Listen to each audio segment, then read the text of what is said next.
Welcome to my channel அன்பு டைகிஸ். இன்றைக்கி நம்ம இந்த வீடியோவில் பார்த்தீங்கன்னா தீபாவளி ஸ்பெஷலாக தட்டை செய்கிறது எப்படிங்கிறத பார்க்கலாம். வாங்க வீடியோக்குள்ளார போகலாம்.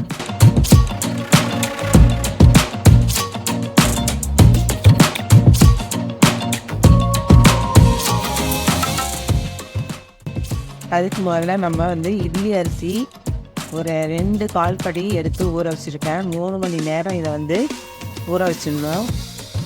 இப்போ இந்த பால்படியால் 2 போட்டு 3 மணி நேரம் ஊறினதுக்கப்புறம் இப்போ இதை நம்ம கிரைண்டரில் இட்லிக்கு எப்படி நம்ம அரைப்போமோ அதன் மாதிரி நம்ம அரைச்சி வச்சுக்கலாம். இப்போ நம்ம அரைச்ச மாவு அந்த இட்லி அரிசியை அரைச்சது இந்த மாதிரி நைஸாக அரைச்சி இந்த பதத்தில் நான் அரைச்சிருக்கேன்.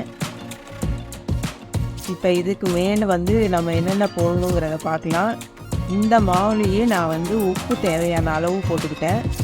இதுக்கு தேவையான அளவு எவ்வளோ உப்பு போட்டேன்னா இந்த அளவுக்கு உப்பு போட்டிருக்கேன்.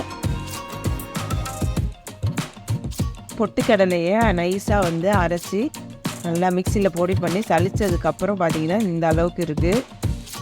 இதை நம்ம இதில் சேர்த்துக்கலாம்.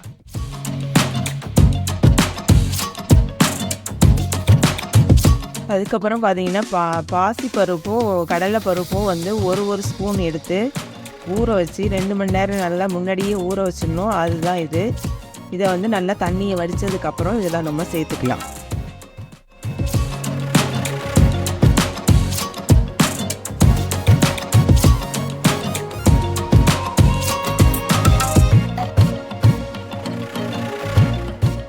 இந்த வெள்ளை எண்ணெய் அல்லது கருப்பு எண்ணெய் 1 ஸ்பூன் நம்ம சேர்த்துக்கலாம். கொஞ்சமாக கருவேப்பிலை,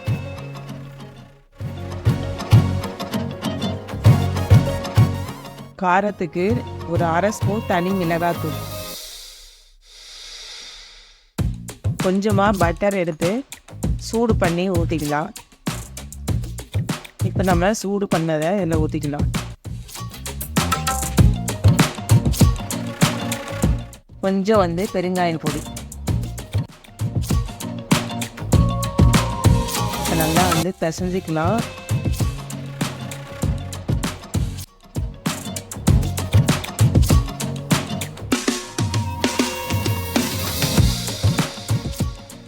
நல்லா இதை மாதிரி நம்ம ஒரு சேர நல்லா பிசைஞ்சிக்கலாம். இப்படி பிசையும் போது பார்த்திங்கன்னா நல்லா ஒட்டாத வருது. இப்படி வந்தாக்க கரெக்டான பதம்னு அர்த்தம்.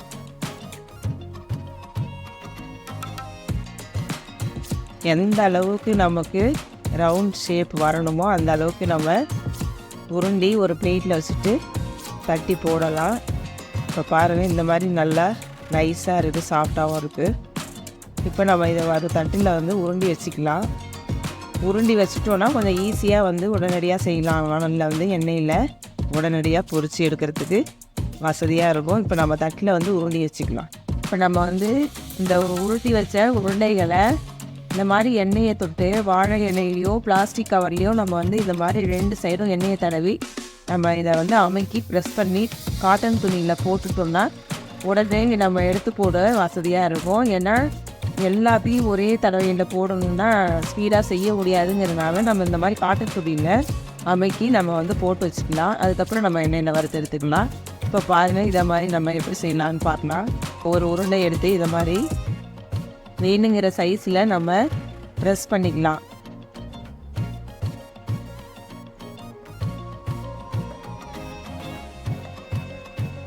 இப்போ இந்த சைஸ் இன்னும் கொஞ்சம் மொத்தமாக இருக்கிறதுனால இன்னும் ஒரு தடவை ப்ரெஸ் பண்ணிக்கலாம்.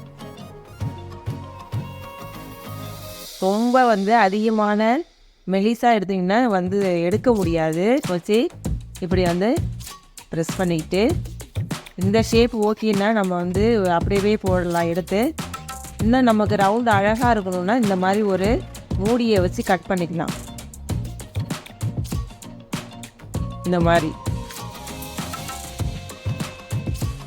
இது நம்ம இஷ்டம்தான்.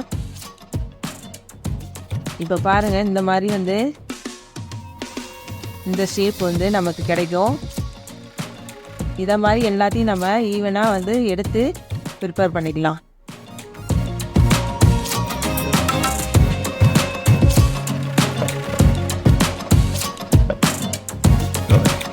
cheese involved.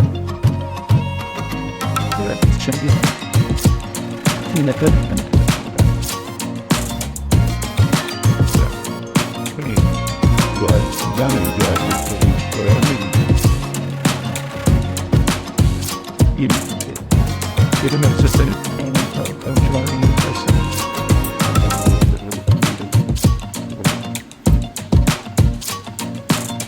Enjoy it.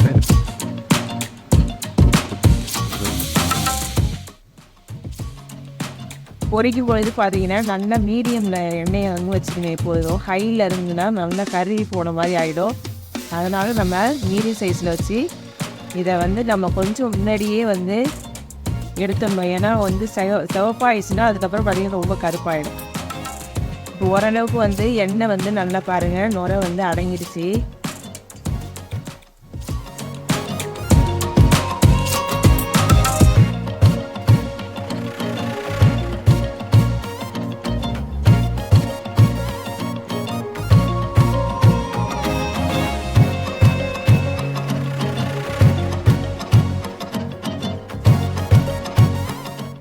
இப்போ நம்ம இந்த ஷேப் விட்டுட்டு நம்ம ஆர்டினரியாக வீட்டில் யூஸ் பண்ணுறதுக்கு ஆர்டினரியாகவே நம்ம வந்து ஷேப் வந்து அழகுபடுத்தணுங்கிற அவசியம் இல்லைன்னா நம்ம அந்த மாதிரி நம்ம ப்ரெஸ் பண்ணி அப்படியே போட்டுடலாம். ஃபோர்க் ஸ்பூன் வச்சு ப்ரெஸ் பண்ணிவிட்டு லேசாக தான் ப்ரெஸ் பண்ணி போட்டுடலாம்.